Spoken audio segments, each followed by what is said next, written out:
Hola a todos, les damos la más cordial bienvenida a los que están conectados y a los que se van a seguir sumando, ¿cierto?, a esta transmisión desde distintos lugares. Este es el cuarto encuentro que forma parte de un ciclo que hemos llamado Conversaciones para directivos y sostenedores en tiempos de pandemia, que es una iniciativa que surge desde la Pontificia Universidad Católica Valparaíso, desde líderes educativos, el CIAE de la Universidad de Chile y la Fundación Educación Arauco. A través de este ciclo de conversaciones buscamos apoyar y acompañar a sostenedores y líderes en su tarea de generar condiciones para que los centros escolares puedan seguir realizando su labor de la mejor manera durante este tiempo que ha sido tan difícil para todos. Soy Marcela Sáez de Fundación Arauco y junto a Mario Uribe de Líderes Educativos seremos los anfitriones de esta conversación en la que contamos con muy interesantes invitados. Quisiera agradecer especialmente por el apoyo a esta conversación de hoy a saberes docentes de la Universidad de Chile. Ha sido muy relevante para nosotros también el trabajo en red durante este tiempo y con ellos también. En este cuarto encuentro, que llamamos Conectados para seguir educando, la acción socioeducativa de los centros escolares, nos vamos a centrar en conocer y en reflexionar sobre experiencias de conectividad entre escuelas, estudiantes y también otras instituciones que colaboran con el proceso de enseñanza-aprendizaje durante este periodo de pandemia conversaremos también qué motiva estas conexiones, qué las hace necesarias, qué las caracteriza. Nuestros panelistas de hoy, Marcela Jara Villavicencio y Jordi Longas Mayayo, nos van a contar sobre sus experiencias en Chile y en España, respectivamente, lo que han ido aprendiendo y los desafíos que aún tienen en esta materia. Cada uno nos relatará su experiencia en un máximo de 15 minutos, y mientras tanto esperaremos que todos ustedes, los que están conectados, nos envíen sus preguntas a través del chat. Estaremos atentos a recogerlas y a compartirlas con nuestros invitados. Primero le daré la palabra a Marcela Jara Villavicencio, quien es directora de la Escuela Territorio Antártico de la Corporación Municipal de San Miguel, y nos presentará una experiencia de televisión educativa desde la escuela como experiencia pedagógica en tiempos de pandemia. Antes de que empiece la intervención de Marcela, vamos a ver un pequeño video.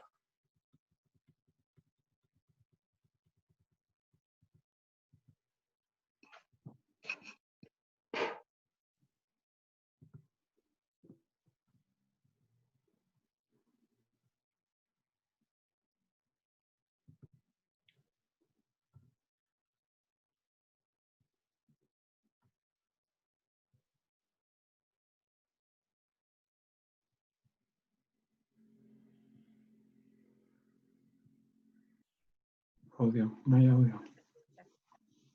No se escucha. Vamos a decir que no se escucha.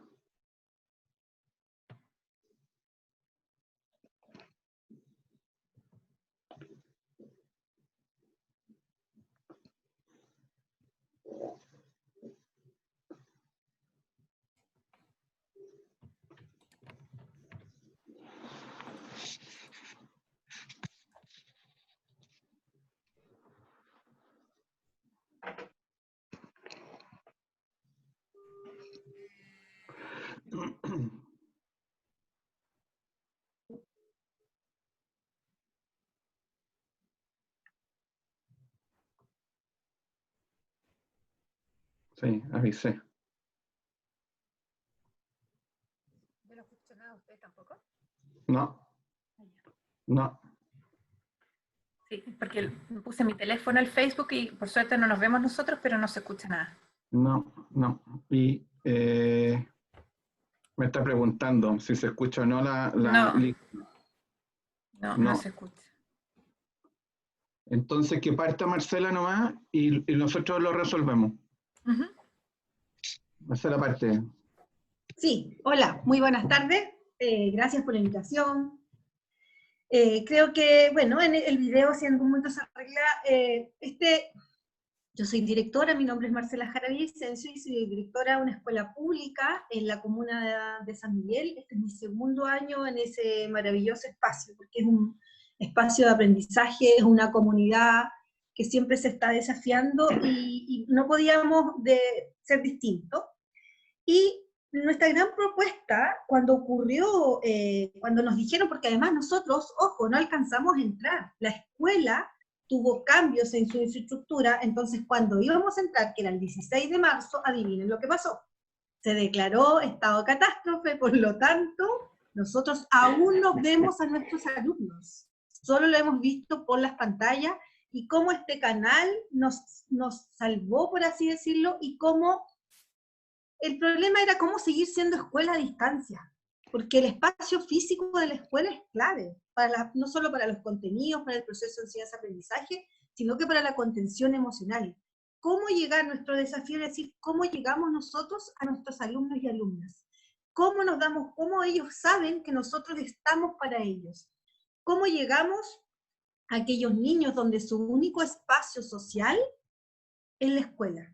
¿Cómo llegamos a esos niños y familias donde viven en una vivienda de 40, 45 metros cuadrados, sin acceso a patio o un parque? Entonces, nuestra principal inquietud y lo que más nos llevó era cómo darle sentido a esta nueva estrategia que fue presionada, pero cómo darle sentido de escuela, no solamente por llevar contenidos, sino que cómo era darle sentido en un espacio de contexto, de incertidumbre, de fragilidad, de cierta manera, de romper la cotidianidad. Entonces decidimos junto a un equipo que fue Hugo y a los profesores, decir, ¿y qué tal si levantamos un canal de televisión? Pero, ¿y cómo levantamos un canal de televisión? Un canal que nos pueda o que nos permita, ¿cierto?, de cierta manera, llevar los contenidos, pero que los demás, los niños y niñas, vean a sus profesores. Piensen que muchos de estos niños nuevos, había muchos cambios de profe en el sentido de cambiar de ciclos, no rotativa de profe, que no sabían cuál era su profe jefe. Los profes, por ejemplo, los niños de kinder a primero, ¿quién iba a ser su profesora que les iba a enseñar a leer, a escribir? Por lo tanto, todo eso iba generando ansiedad en los niños y iba generando una especie como de distanciamiento. ¿Cómo voy a aprender si no está la tía? ¿Cómo voy a aprender si no están mis compañeros? Entonces empezamos primero con las cápsulas audiovisuales, donde el propósito era que escuchar la voz de su profesor y su profesor, ver la cara de su profesor y profesor y acercarnos. Por lo tanto, el propósito final o principal de este canal era vernos, era contenernos, era decir, aquí estamos, un sentido de comunidad. Y en esta plataforma, que primero fue alimentada por las cápsulas que hacían los profesores, empezamos a buscar a otros actores educativos. Empezamos a hacer redes con el propio municipio, empezamos a hacer redes con otra escuela en Chiloé, empezamos a hacer redes con particulares, algún amigo que tenía periodista, algún amigo que era profe de yoga, algún profe de diseño, para que fueran alimentando el canal y las cápsulas, y también una alianza con con la Corporación Cultural de Santiago, con el municipal.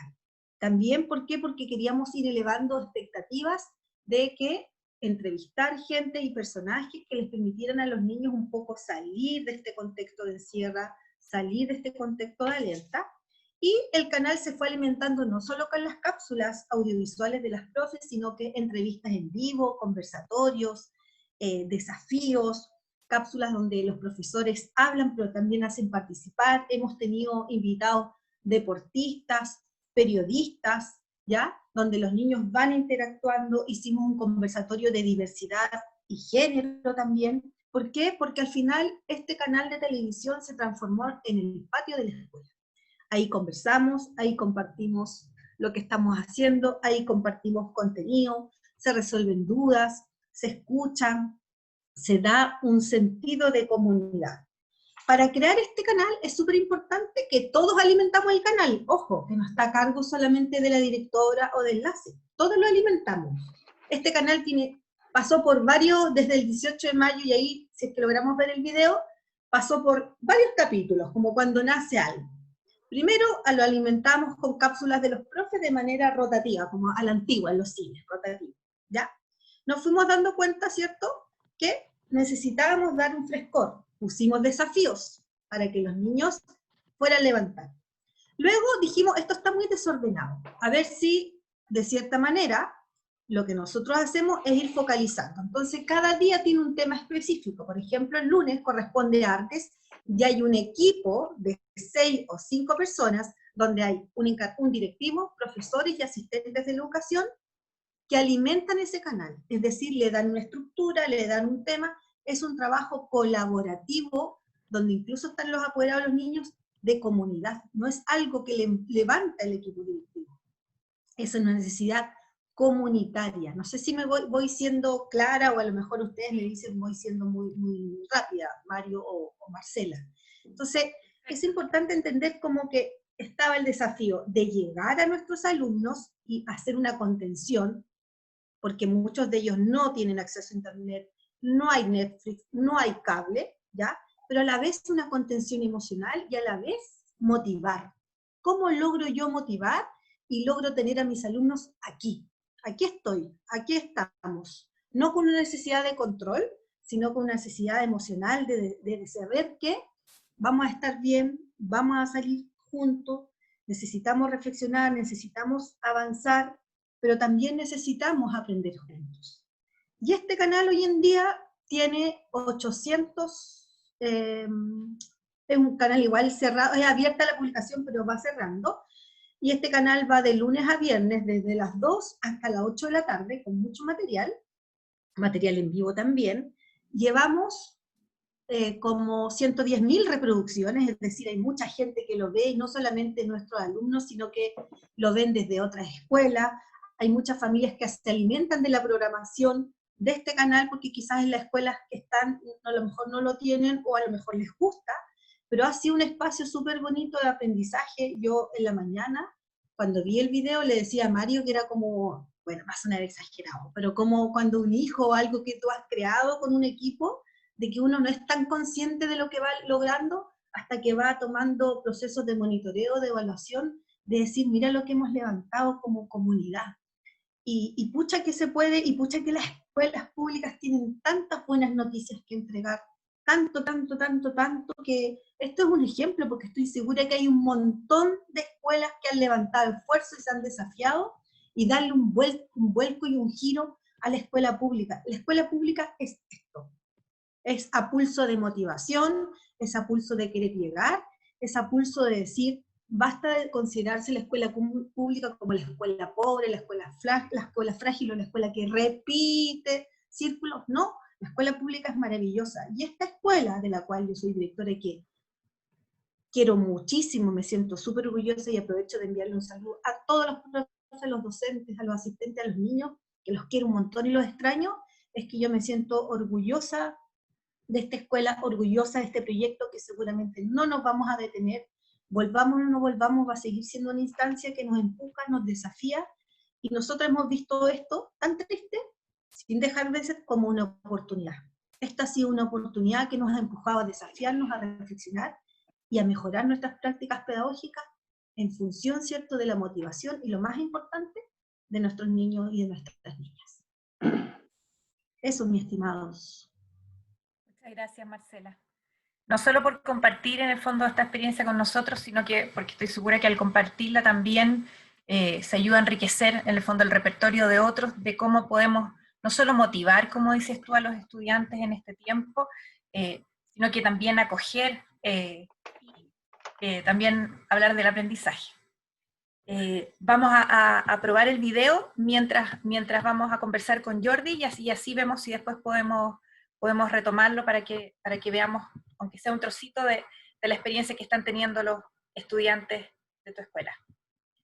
Así es que voy a presentar a Jordi, pero antes me gustaría nombrar desde algunos lugares que nos están mandando saludos, desde el Tabo, Curicó, Constitución, Teno y también México. Así que voy a aprovechar de mencionarlos para que sepan que los estamos leyendo y vemos que están ahí. Así que les voy a dar la palabra ahora a Jordi Longas Mayayo, de la Facultad de Ciencias de la Educación Blanquerna.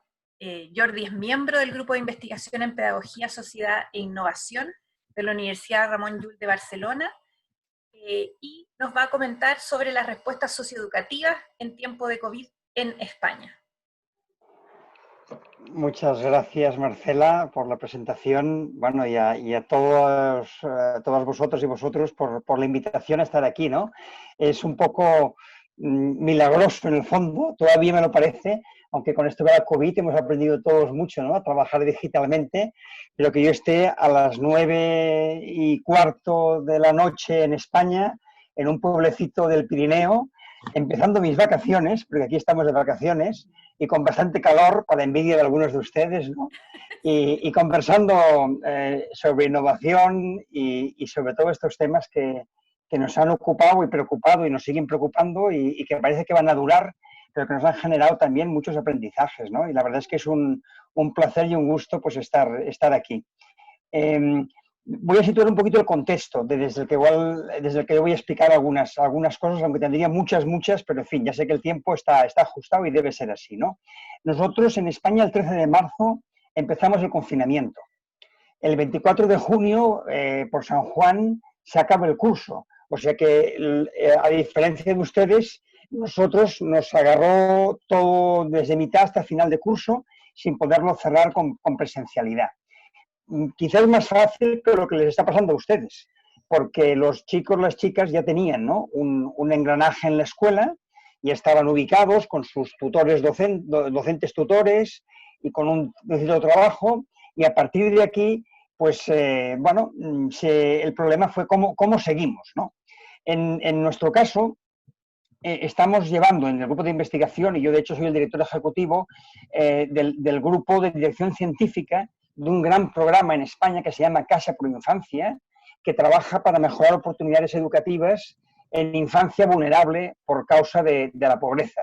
Trabajamos con 177 redes que llevamos instalando desde hace más de 8 años con este programa. El programa es de una fundación bancaria que lo apoya por parte de su obra social, y este programa actualmente atiende a unos 65.000 niños, niñas y adolescentes de 11 comunidades autónomas españolas, de las 17 que hay. Está sobre todo ubicado en las ciudades más pobladas, donde se concentran las principales bolsas de pobreza. En el programa están colaborando 430 entidades, organizaciones sociales, de lo que sería el tercer sector, que facilitan servicios y actividades de tipo socioeducativo complementarias a lo que se hace en la escuela. O sea, sería un poco tiempo paraescolar o extraescolar que se ocupa con actividades de tiempo libre, con apoyo a refuerzo educativo, con formación de padres, con atención psicoterapéutica, etcétera, etcétera. Bueno, la verdad es que los promotores del programa, ante la situación de COVID, nos pidieron al grupo de investigación que organizásemos una investigación express para analizar qué es lo que estaba pasando, cómo se estaba respondiendo y anticipar también escenarios para el próximo curso, que nosotros lo empezamos en septiembre, porque ya se intuye que va a ser también un curso muy difícil y con mucha irregularidad, ¿no? Entonces realizamos una investigación en la que organizamos 11 grupos focales en las diferentes comunidades autónomas. En total participaron 120 personas de 80 entidades más administraciones locales. Y a partir de este trabajo intenso, que lo realizamos en el mes de mayo, pues bueno, elaboramos ya los primeros resultados y conclusiones. Hay una segunda parte que vamos siguiendo avanzando, pero lo que me gustaría a mí hablar es de las primeras conclusiones de esta investigación, en donde la mirada es sobre la acción socioeducativa. Por lo tanto, la educación combinada con la acción social, que se hace también desde la escuela, pero no solo desde la escuela, ¿no? Un poco esa mirada en el fondo de la pedagogía social, ¿no? De una educación amplia, y posiblemente, para traducirlo más al lenguaje latinoamericano, podríamos hablar de pedagogía comunitaria y de acción comunitaria, en cierta manera, ¿no? Nos referimos un poco a eso. Bueno, nosotros nos preocupaba que en España, a raíz de la COVID, se habían detectado un 20% de desconexión digital. Se cifra que este es el número de familias, el 20%, que no tienen acceso, podríamos decir, a Internet, a red, de ningún tipo. En nuestra investigación, por lo que han ido explorando las entidades que participaron, situaríamos que hay como un 38-40% de las familias vulnerables por causa de pobreza que no tienen conexión o escasamente con un smartphone, ¿no? Pero lo que no tiene, está claro, son módem, acceso a wifi de una manera fácil. La mayoría, por ejemplo, no tendrían ordenadores portátiles en casa, por lo tanto, una gran dificultad. La estrategia de las escuelas en España ha sido, sobre todo, organizar tareas que se enviaban a las familias para que las pudiesen resolver y a partir de aquí hacer un seguimiento de esas tareas por parte de los docentes. En este proceso ha habido de todo, o sea, ha habido escuelas, ha habido centros educativos que han respondido muy rápido, muy bien, y ha habido centros educativos que les ha costado casi un mes organizarse y empezar a conectar con las familias. O sea que hubo un tiempo inicial de parón, en algunos casos muy fuerte, en otros no, en otros se conectaron muy rápidos. Y cuando analizamos el tipo de tareas, también hemos visto que en algunos casos era un tipo de tarea muy centrada al currículum y por lo tanto organizada por las asignaturas, ¿no? Por las materias, en donde cada docente respondía, y en cambio había otros centros que han sido muy creativos y han planteado más trabajar por proyectos, elementos más transversales, intentar, diríamos, no reproducir la jornada escolar como estaba prevista, sino ser más creativos y sobre todo, diríamos, favorecer más aprendizajes de competencias, aunque no fuese tan centrado en lo que sería el currículum escolar español, ¿no? En este análisis hemos visto que, desde luego, lo que más ha costado a los docentes ha sido trabajar con los niños y niñas más pequeños, con la primaria o con la básica. Evidentemente, cuando vas a niveles medios, secundaria, la autonomía de los jóvenes es mayor, se manejan con mayor competencia digital y ha sido más fácil las conexiones, ¿no? Con los pequeñitos, o no tan pequeñitos, pero en fin, 8, 10, 12 años, la verdad es que era fundamental el papel de las familias. Y entonces los docentes, digamos que en muchas ocasiones, gracias a la cámara, ¿no?, han entrado en los hogares de las familias, cosa que no habían hecho nunca. Y ha sido algo como muy aleccionador, muy interesante y en ocasiones también muy duro, ¿no?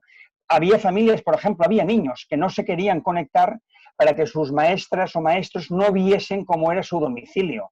Muy chico, muy precario, y en cambio tenían vergüenza, digamos, ¿no? Bueno, y muchos docentes han tenido que atender más a los padres que a los niños, ¿no? Porque al final era la ansiedad de los padres, ¿no? ¿Qué hacer, qué no hacer, etcétera, etcétera, ¿no? Bueno, imagino que nada diferente de lo que también habrán vivido aquí, ¿no?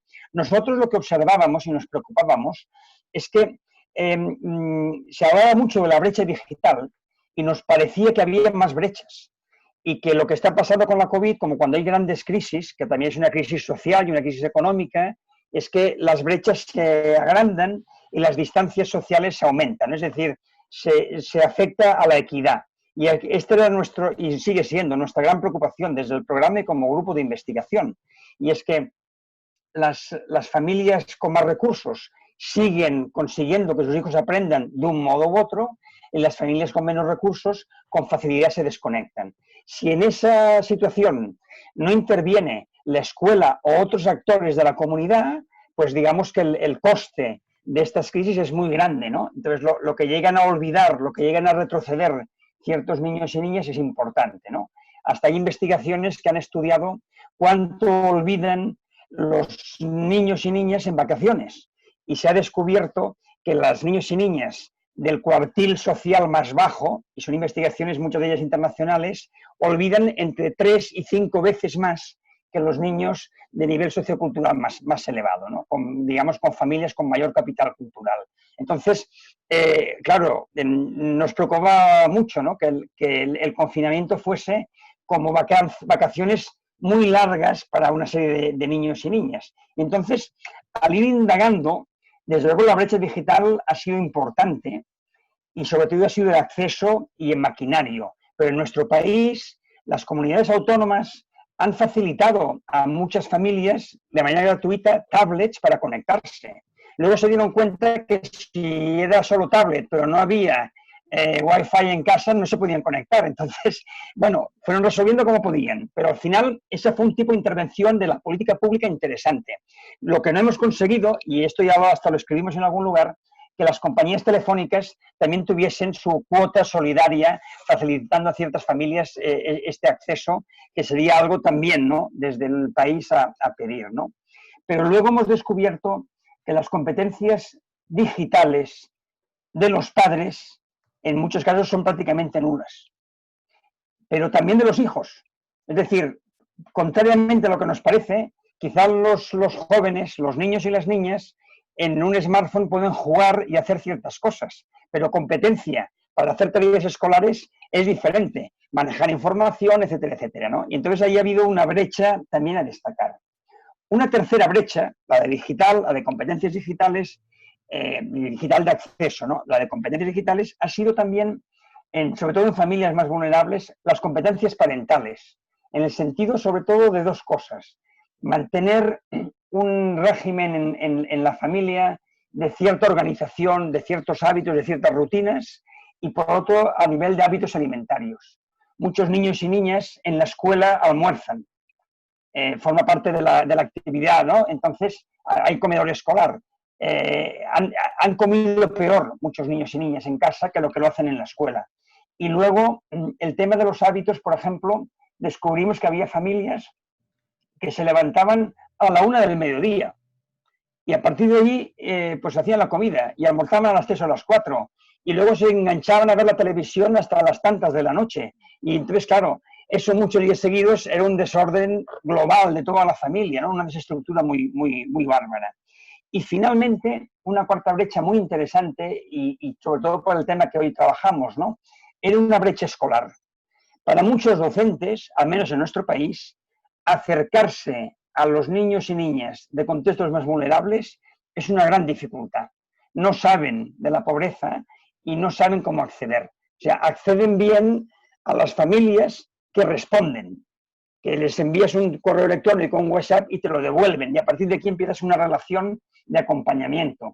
Pero no saben muy bien cómo acercarse a estas otras familias, ¿no? Entonces, en este marco ha sido fundamental el trabajo de los actores comunitarios, hasta el punto que tenemos evidencia fuerte que en estas 177 redes que antes hablaba, ¿no?, comunitarias del programa, en aquellas 80 o 90 redes que ya teníamos evaluadas como más maduras, que llevan más años trabajando juntas y que tienen ya más producción compartida, con más proyectos transversales, no solo escolares, sino también de educación más allá de la escuela, la respuesta ha sido mucho mejor que en las otras, hasta el punto que en algunas de estas redes no ha quedado ni un solo niño, ni una sola niña sin acceder a lo que sería el seguimiento escolar y demás, ¿no? Ahora, ¿qué ha pasado? Pues que ha habido educadores no docentes que se han dedicado hasta a veces a ir a las casas, a llevar unas fotocopias para hacer trabajos, a facilitar la conexión, a hacer unas tutorías para poderse conectar, etcétera, etcétera, etcétera. Entre las cuestiones que yo destacaría más como estrategias que se han seguido, y voy terminando, sería una, la mediación escuela-familia. Esto a veces ha habido en las escuelas pues un psicólogo, una psicóloga que ha sido capaz de habilitarlo, ¿no? Pero en estas redes más comunitarias ha habido otros actores que de repente, en lugar de estar trabajando en refuerzo escolar, por ejemplo, en horario complementario, han entrado en lo que sería la jornada escolar para seguir y acompañar niños, ¿no? Otra cuestión, y muy vinculada a esta, ha sido como una cierta mentoría digital. Ha habido jóvenes, hasta voluntarios, que han acompañado a chicos y chicas más pequeños como amigos digitales, ¿no?, para facilitarles la alfabetización básica para poder trabajar con la escuela. En algunos lugares se han propuesto, lo que digo son elementos que saco de un sitio y de otro, pero no en todas partes todo esto se ha hecho de golpe, ¿no? Ya se comprende, ¿no? En algún lugar se han propuesto actividades de ocio para hacer en familia, desde este proyecto comunitario, para que el ocio fuese algo más cultural y más educativo también, ¿no? Ha habido también en prácticamente todas las redes, porque es un servicio que el programa lo facilita, apoyo psicosocial. Antes lo comentaba Marcela también, ¿no?, de las carencias emocionales, del miedo, de lo que ha supuesto todo esto, ¿no? De difícil para todos, o está suponiendo, y en muchos casos ha sido algo muy demandado y muy útil el poder tener alguna consulta telefónica, un cierto seguimiento, un acompañamiento, ¿no? A las dudas de los papás y las mamás, ¿no? Después, una cuestión que han hecho las entidades ha sido facilitar el acceso a ayudas. Ha habido ayudas sociales, cada vez más, si no manejas digitalmente las plataformas, no consigues las ayudas, con lo cual aún te alejas más, ¿no? de elementos que ayudarían a cierta equidad, y ha habido también esa intermediación. Ha habido redes de jóvenes y de familias de tipo informal que de manera más voluntaria se han ido autoorganizando para dar apoyo a todas estas cuestiones. Sin duda, donde ha funcionado mejor las cosas ha sido allá donde el currículum no ha sido lo más importante, y en cambio hemos sido capaces de entender que lo más importante era mantener el aprendizaje, ¿no? Mantener hábitos, mantener trabajo, ¿no? En alguna ocasión, en algunos territorios, se ha organizado canal WhatsApp con pequeños vídeos, pequeñas instrucciones que han mantenido, ¿no? Una cierta comunidad de trabajo, ¿no? De aprendizaje a raíz de eso. Y también en algunos lugares, por ejemplo en Canarias, se ha organizado una plataforma web con contenidos educativos muy potente, que ya lleva más de 8.000 visitas, descargas, bueno, de los propios usuarios de la plataforma, ¿no? de ese lugar. Yo diría que en los centros educativos privados, o en nuestro caso son concertados, son particulares pero sin ánimo de lucro, y públicos en los que ha habido liderazgo directivo y en los que ha habido compromiso docente, las cosas han funcionado dentro de la dificultad razonablemente bien, aunque eso sí, con un esfuerzo titánico de los docentes, metiendo más horas que no se han metido nunca, ¿no? Pero ha sido un compromiso muy, muy lindo y que hay que reconocer, ¿no? Y finalmente diría que de la COVID y de esta experiencia que hemos tenido en concreto en Cataluña, que es donde yo vivo y donde nuestro grupo opera, se han dado ya 2 decisiones que nos alegran mucho, que son, pienso que innovadoras, y además en las 2 nuestro grupo de investigación ha sido convocado para que las acompañemos en su diseño y ejecución futura, ¿no? Una, se van a incorporar a los centros educativos integradores sociales. Una figura que sería una persona puente, ¿no? Entre la escuela y la comunidad, la escuela y las familias, no estrictamente un docente, pero para hacer esta función más mediadora. Seguramente con un integrador social por centro no se alcanza, pero es un elemento conceptual muy poderoso, y lo que sí que nosotros abogamos es porque sea la red comunitaria la que colabore más con la escuela, para lo cual hay que trabajar, por supuesto, relaciones, ¿no? De colaboración y de confianza. Y la segunda estrategia que nos deja muy felices es que ya hace unos años en Cataluña se habían diseñado planes educativos de entorno. En los 800 ayuntamientos de Cataluña hay 120 que tienen planes educativos de entorno, que son planes para la mejora educativa, en donde se involucran todos los actores. Por lo tanto, escuelas sí, pero incluso servicios de salud, servicios sociales, actores educativos, ¿no? que hacen educación en tiempo libre y demás, ¿no? Estos planes educativos, que tuvieron mucho empuje, llevaban 3 o 4 años como un poco en stand-by. Digamos que habían de los 120, quizá 30, 40, que estaban funcionando muy bien, pero el resto recibían un dinero, pero estaban en una fase de poca creatividad, ¿no? Entonces ahora hay una propuesta, a raíz de la experiencia que estamos teniendo, de relanzamiento, de reforzamiento de lo que sería el trabajo comunitario para la mejora educativa, con políticas de familia, con políticas de tiempo libre, con apoyo a elementos de entorno, que sin duda, para lo que sería también la misión de la escuela, es algo pues, que tiene una gran incidencia y que es de mucha importancia, ¿no? Bueno, acabo aquí de momento.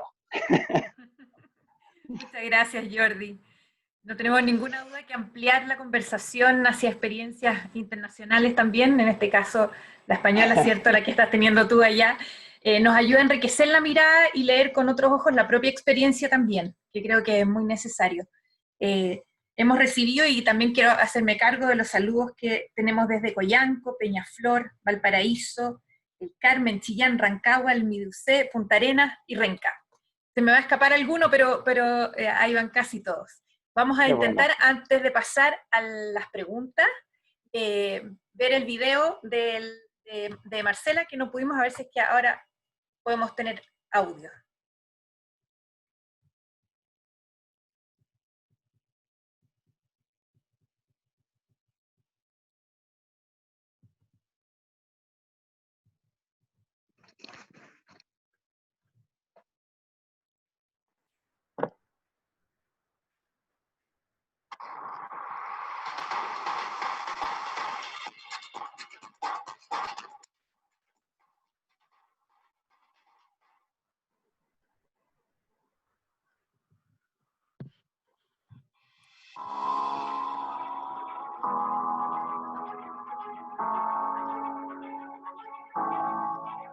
Con la confirmación del Ministerio de Salud del primer caso de coronavirus en nuestro país.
Soy la profesora Daniela Matamala y hoy realizaremos una nueva clase en sexto básico. Seguir a continuación. Seguir con nuestra secuencia de ejercicios de intensidad moderada a vigorosa. Hola niños y niñas del primer básico, ¿cómo están? Espero que estén muy bien en sus casas. ¿Qué fue lo que más les gustó de la actividad y lo que menos les gustó?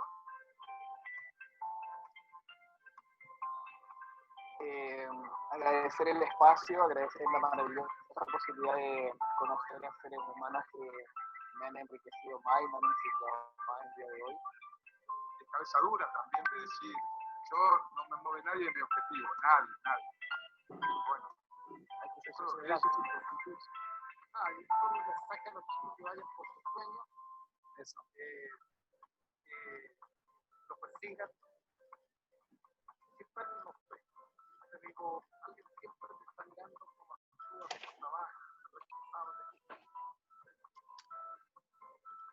Desde hoy, jueves 2 de julio, desde las 7 de la tarde, vamos a tener una programación especial para ustedes. La regulación emocional es un proceso mediante el cual uno modula una emoción, se controla, con el objetivo de alcanzar una meta o responder de manera adaptativa a una demanda específica.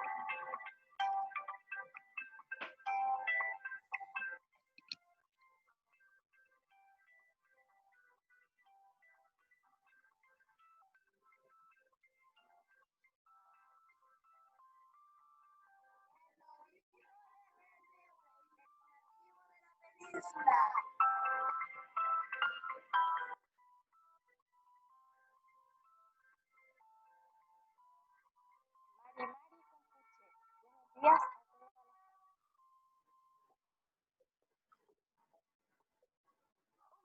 Muy buenos días, niños y niñas, padres y apoderados de la Escuela Territorio Táctico. Estoy aquí para darles una muy buena noticia. Hoy, a partir de la 1 de la tarde, es el lanzamiento oficial de nuestro nuevo canal educativo, Territorio TV Educa. Un canal que irá de lunes a viernes entre las 1 de la tarde y las 8 de la noche de manera continua, con material educativo exclusivo de nuestros profesores y profesoras, de nuestros asistentes de la educación, documentales, videos, cortos y también entrevistas de los actores, de los profesores y de algunos actores educativos de la comunidad de San Miguel.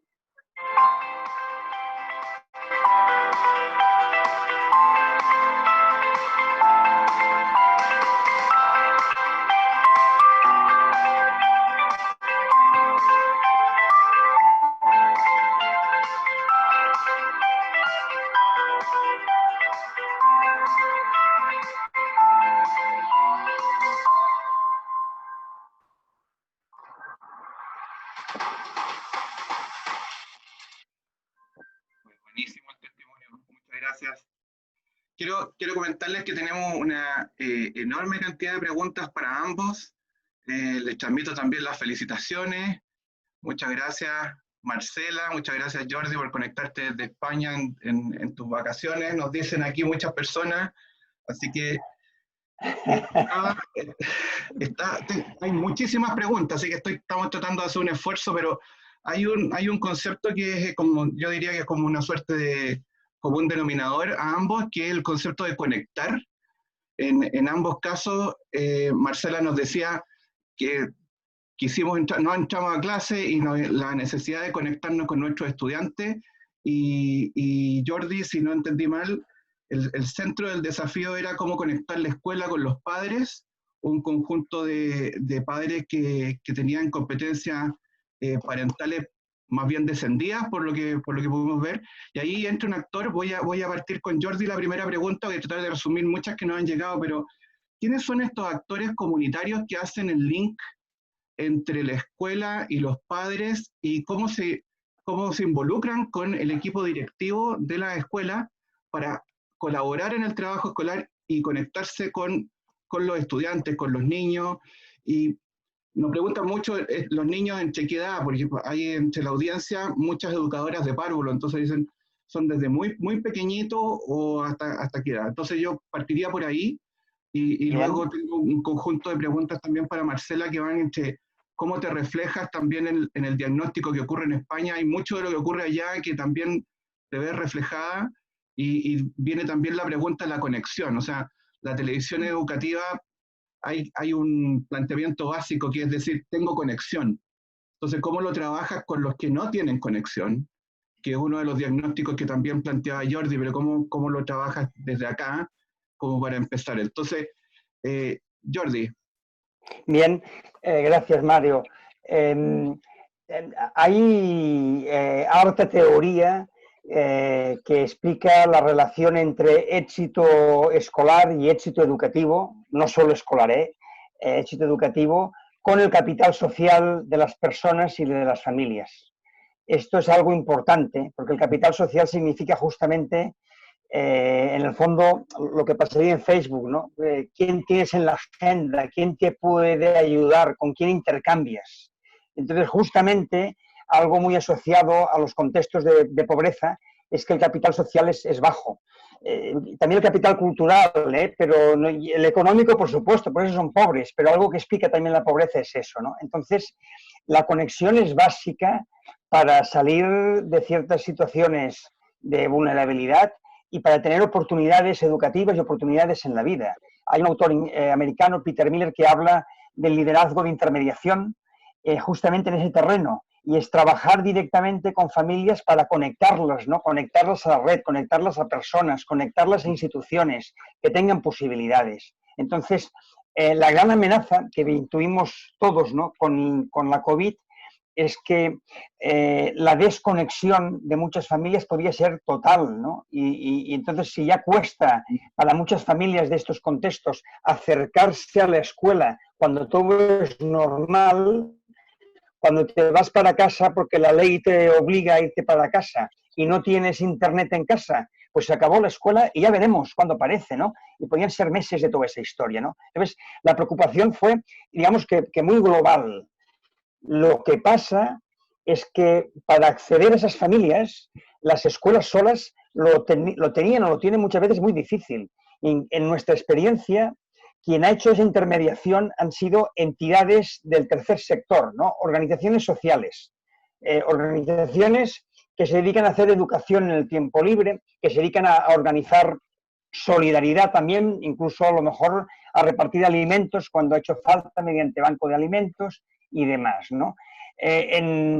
Claro, el contexto español en ese sentido es diferente del chileno, ¿no? En el sentido que en cualquier municipio habrá una unidad de servicios sociales, además de la educativa, y esa unidad ya le correspondería esta tarea, ¿no? Pero están muy desbordados con la situación actual, y entonces lo que ha sido importante a veces han sido asociaciones de tipo cultural. Por ejemplo, un grupo excursionista o un grupo folclórico de arte y de baile que trabaja con niños y niñas pequeñas, ¿no? Y que enseñándolos, y de repente, ante la situación, los educadores o los monitores o los voluntarios de estas organizaciones se han prestado a hacer un seguimiento, un apoyo a sus propios grupos de niños y niñas, ¿no? Entonces, se han mirado de coordinar con las escuelas, y básicamente con la figura que tenemos allá, que sería coordinador pedagógico, ¿eh? Es una persona del equipo directivo que tiene esa función, o si no también con los psicólogos o psicólogas de los centros educativos, ¿no? Los orientadores. Entonces, esa sería un poco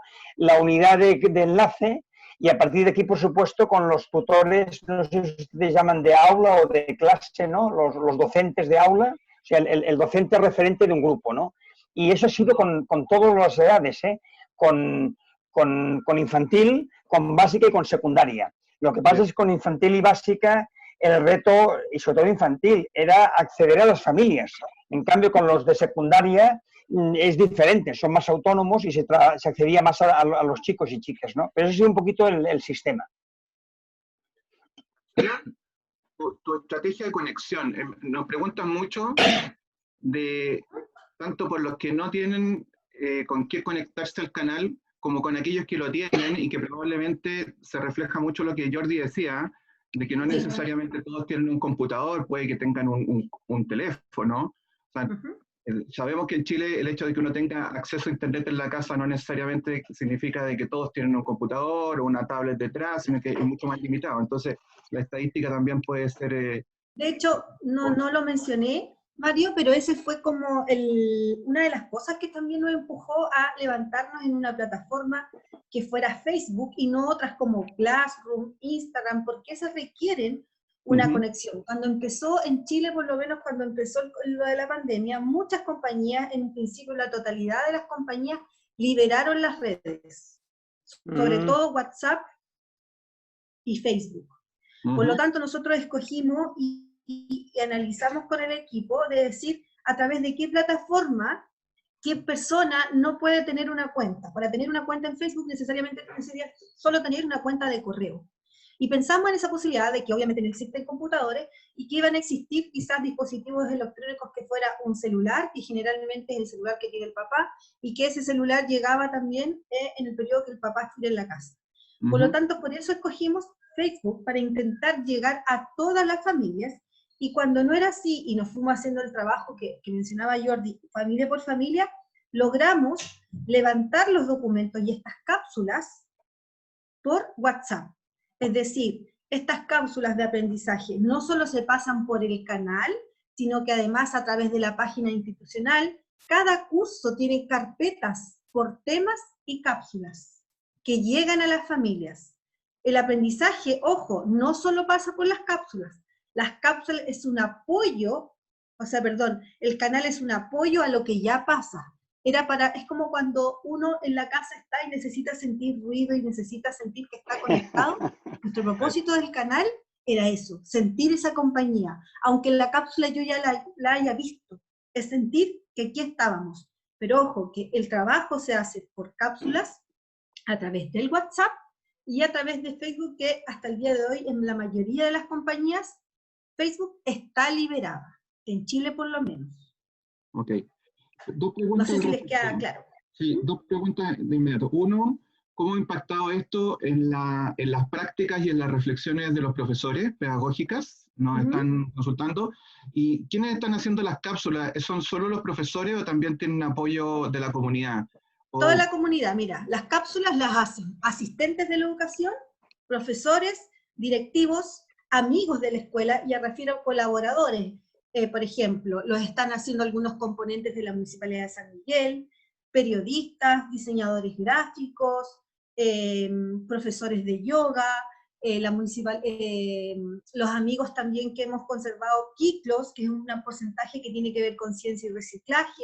El teatro municipal se alimenta de toda la gente que con mucho cariño y con su trabajo voluntario va alimentando esta plataforma educativa, pero principalmente está alimentada por los profesores y los asistentes de la educación. ¿Por qué quisimos meter a los asistentes de la educación? Porque ellos son parte.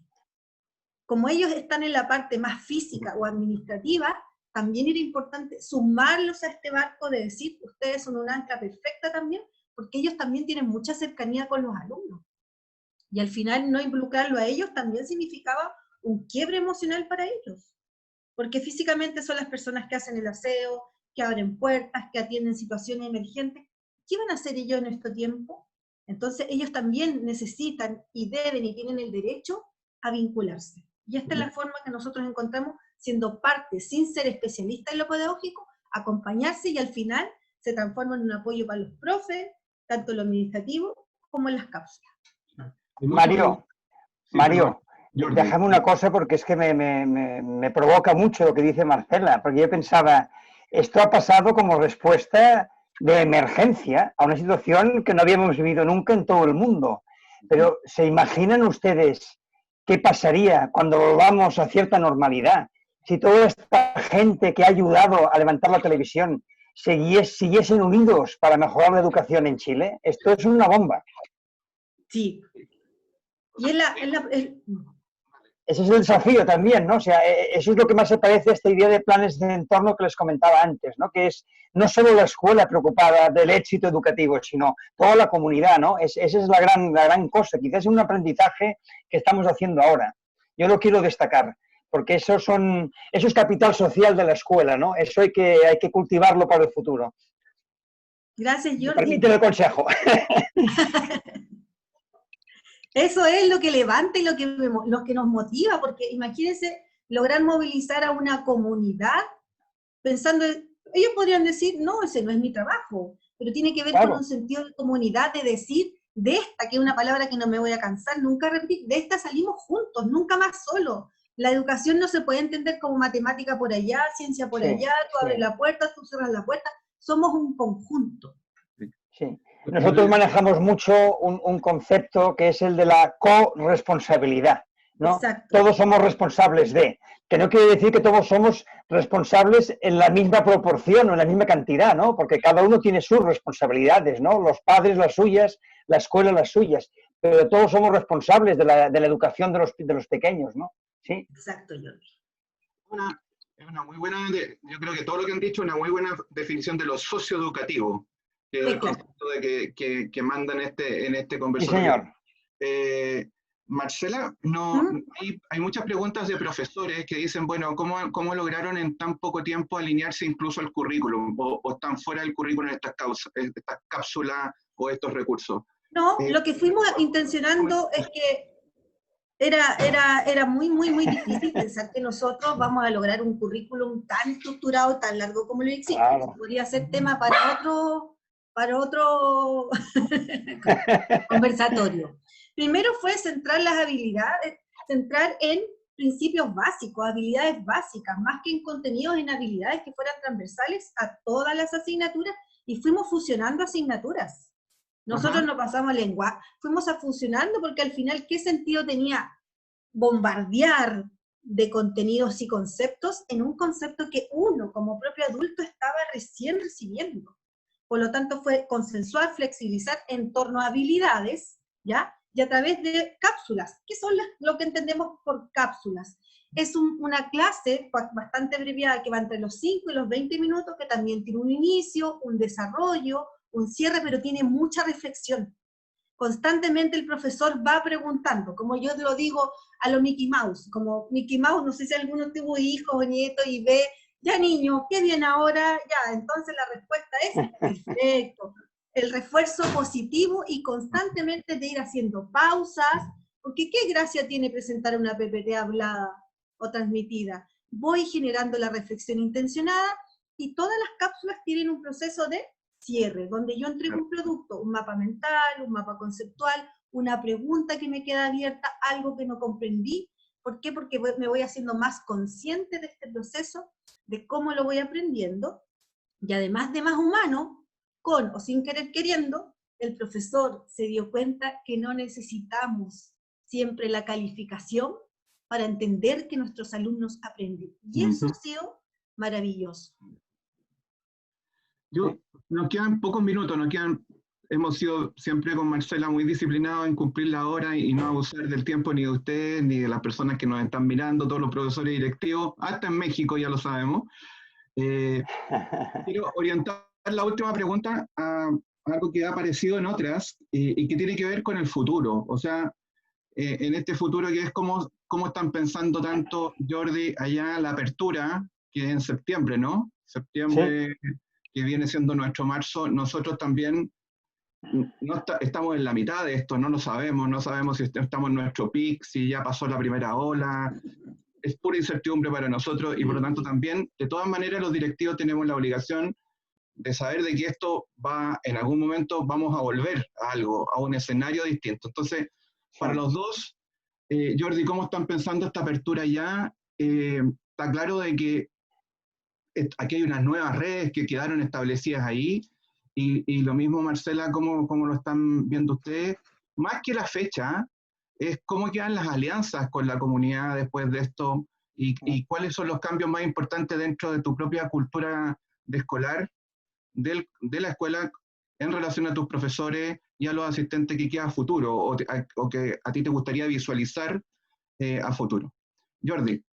Bien, en nuestro caso, en las escuelas y estas redes que comentaba por la infancia, lo que queremos es sobre todo fortalecer este trabajo en red en una línea que hasta la fecha no habíamos hecho, que sería que los actores comunitarios que comentaba antes pueden entrar más en clave de codocencia. O sea, no tanto como un apoyo, digamos, complementario, ¿no? Más allá de la escuela, sino más integrado a la jornada y al trabajo, como no diríamos como pares, pero en cierta manera sí, ¿no? Es decir, como un recurso más de la escuela. Esta es una de las ideas más fuertes. Luego, seguro que en la estrategia global de país se va a procurar mantener algún tipo de presencialidad, que va a ser más alta o más baja, con grupos más reducidos o menos, pero aunque haya, digamos, todavía, ¿no? O siga el acompañamiento digital, que pueda haber un poco el contacto más físico y quizás seguramente por temas más emocionales, ¿no? Y de cierta rutina con los alumnos,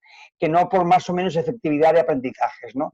Y el tercer tema es decir, claro, el currículum tal como está y con estas condiciones, todo el mundo lo pone muy en duda, ¿no? Y si hay algo, entre muchas otras cosas, pero si hay algo que se está destacando ahora como muy importante, es todo lo que serían las competencias comunicativas, ¿no? El lenguaje, pero en todos los sentidos, ¿no? Expresar, compartir, elaborar,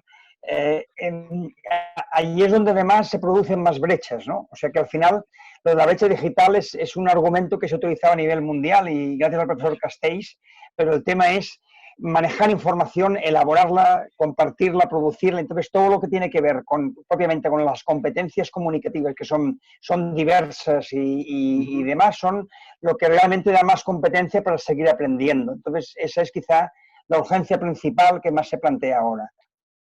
Gracias. Marcela. Nuestra propuesta, hemos hecho un borrador, un protocolo de borrador, que este es como la 8ª versión. Sí. Pero creo que el punto el más importante es que no se puede volver a pensar en la escuela. Yo pregunto, ¿cómo nos demoramos tanto en darnos cuenta que tuvo que venir una pandemia para darnos cuenta que ya sabíamos que era fome, que era poco motivador? Pero nuestra vuelta va a estar centrada en dos cosas, que es lo que decía Jordi también, en actividades, en focos emocional y en focos de acción, deportivos. Nosotros tenemos pensado los pocos tiempos que van a ir, porque la jornada se acorta, en momentos de clase que no sean más de 40 minutos y hayan quiebres, pausas activas, yoga, de cierta manera meditación, y ya estamos haciendo alianza con aquello, con universidades y institutos. ¿Por qué? Porque hay que pensar que es imposible volver a la estructura de estar sentado, ya sea de frente, en grupo, con distanciamiento, a que yo voy a pretender recibir y recibir información por toda la información que yo no recibí en 6 meses. Ese es el primer error. El primer error es dar espacio a la conversación, al diálogo, a la reflexión, a que el alumno y los profesores expresemos cómo vivamos esto y cómo sobrevivimos y qué nos quedó de esto en la vida. Ese es el principal aprendizaje. Para el currículum habrán años, pero para lo real, para los que nos permite seguir viviendo como humanidad, es saber cómo estamos, cómo nos sentimos y cómo nos vamos a acompañar. Por eso que el arte y el deporte van a ser claves. Sí. Yo me empiezo a despedir ya y le dejo la palabra a Marcela. Yo creo que yo creo que se ratifican 2 o 3 cuestiones. La primera es que efectivamente en tiempos de crisis el concepto de acelerador aparece muy fuerte y lo que veníamos posponiendo hace mucho tiempo, o aquellos que no querían darse cuenta, nos vamos a tener que dar cuenta y vamos a tener que abordar la dinámica de otra manera, porque las soluciones que teníamos ya no nos sirven. Así que el acelerador ahí funciona, el escenario cambia, y sin duda la complejidad hace que esto no lo vamos a hacer solo, así que qué mejor que hacerlo con la comunidad y con un concepto de corresponsabilidad. Así que yo creo que los que estamos aquí, independientemente de la distancia o la posición que tenemos en el sistema, nos sentimos todos bastante corresponsables de lo que pasa con cada uno de nuestros niños y niñas. Así que muchísimas gracias. Yo en nombre de todas las personas que han hecho las preguntas, son muchas que quedaron, como siempre, quedan un poco fuera, esperamos haber rescatado lo esencial. Paso ahí a Marcela. Y a mí me gustaría solo agradecerle a Marcela y a Jordi, porque siento que hay hartas cosas que reflejan que son muy necesarias de escuchar, pero yo me quedé con algunas que las quiero mencionar. De Marcela, cómo nos muestra el que la escuela busca y necesita mantenerse conectado con sus estudiantes, no solo con un objetivo pedagógico, y que eso es muy marcado en lo que nos reflejó, sino que también con el objetivo de mantener a los estudiantes motivados, acogidos, contenidos, y no solo a ellos, sino que también a sus familias. Y de Jordi me gustaría rescatar las 2 respuestas que nos mostró, que seguramente aquí en Chile vamos a tener que a lo mejor mirarlas con un poquito más de detalle, que es la del integrador social, ¿cierto? Y de los planes educativos de entorno, que son 2 respuestas que me quedaron dando vuelta, que no alcanzamos a profundizar mucho más, así es que, pero ya le preguntaremos. Así es que muchas gracias a los 2, la verdad es que ha sido un conversatorio súper interesante, y también quiero despedirme agradeciendo a las más de 300 personas que se mantuvieron conectadas en el en vivo. Decir que también este conversatorio queda grabado en el Facebook del CIAE de la Universidad de Chile y en la Fundación Arauco y de Líderes Educativos. Eso, muchas gracias, ha sido un gusto. Gracias a ustedes. Muchas gracias. Igualmente también, muchas gracias. Muy bien. Un abrazo, que lo disfruten. Un Nos vemos gusto. 3 semanas más, nos vemos en el 5º conversatorio. Bueno, cuídense todos mucho, cuídense mucho. Disfruta las vacaciones. Gracias. Chao, chao. Chao, chao. Saludos a tus profesores, Marcela. Gracias. Gracias. Saludos a ellos.